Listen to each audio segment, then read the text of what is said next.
Think about 5 people that you know. 1 in 5 people die annually because of smoking. This includes direct contact smoking and secondhand smoke. That is 1,300 people a day. Why should you care? Because it affects you. It affects everyone. Smoking in a public place affects everyone, whether you think it or not. I am really interested in this topic, and you will understand that through all the research that I have definitely done on this. It is in everyone's best interest to help and encourage no public smoking or designated areas. I have 3 main points on this. The first is deaths, the second is normalcy in designated areas, and the third is it affects wildlife. On to my first topic concerning deaths. 50,000 people die a year because of secondhand smoke. 480,000 people die because of direct smoking. I went to a lab where obviously I got to see a dead body, and it was about a 65-year-old woman.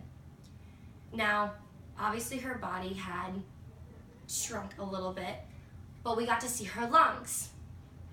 And the professor there said, take a good look at her lungs. So we all did. They were shriveled, about half the size of that a regular lung should be, and they were blackened. And we asked, why is this? A lot of us probably knew, well, of course, she was probably a smoker. I mean, she grew up in the 70s. But we still had to ask, of course. And he goes, she was a smoker. But she didn't necessarily die from smoking. So we said all this blackened stuff, that was all the tobacco and whatnot that's in a cigarette or whatever that she smoked and whatnot. And he goes, yeah.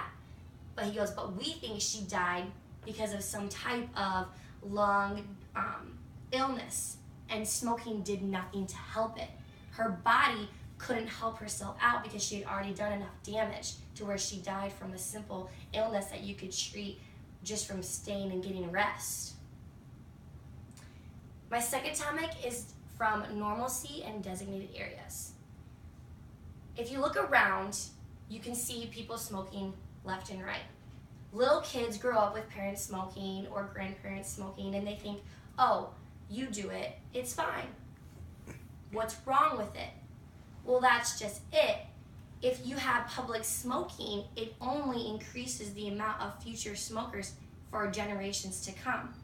If we do something to stop it now, we might be able to prevent future smokers, or increasing numbers at least.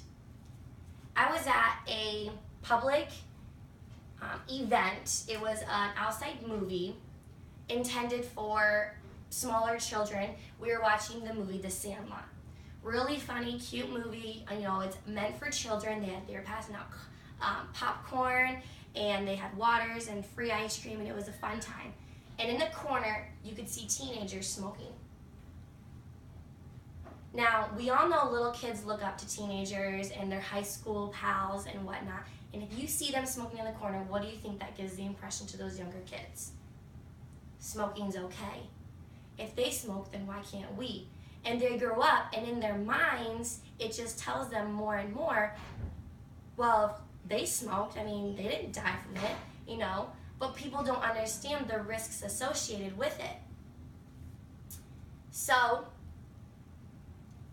for the future, I believe that we should have designated areas to where if you're in a public place with smaller children, you should be able to smoke. And if we have designated areas, it still allows those smokers to get their kick on things. It doesn't necessarily totally deplete them from society and the outside world because they're a smoker. Give or take, this is going to take a long while to do it, but I do think it's going to benefit everyone in the future if we take this step. Finally, my third point, danger to wildlife. You look around and you see cigarette butts or the little ends of it on the floor and you think nothing of it. But what about those birds that come and pick it up thinking it's food? What happens to them? Are we endangering the wildlife of every single animal out there? What about when you walk on the beach and you see buds on the floor or buds on the beach, and the water rushes up and takes it in, and now the fish and every other animal in the sea or the lake or the pond get a hold of that too. What happens to them? You see, what we do on this earth not only affects us, but it affects them as well. Tobacco buds and cigarette buds, that's only a more representation of the litter and the damage we do to our environment. So, do you think you should be in favor of a designated area or known as public smoking? Do you think there's a reason for it? Again, I encourage you to take a stand with me and be against public smoking, or at least be in favor of designated areas. Let's review. We have deaths, reoccurring deaths to those that don't even smoke, but those that do. We have the normalcy and the effect that we have on younger children because of people's opinions of public smoking. And thirdly, we have the danger to wildlife.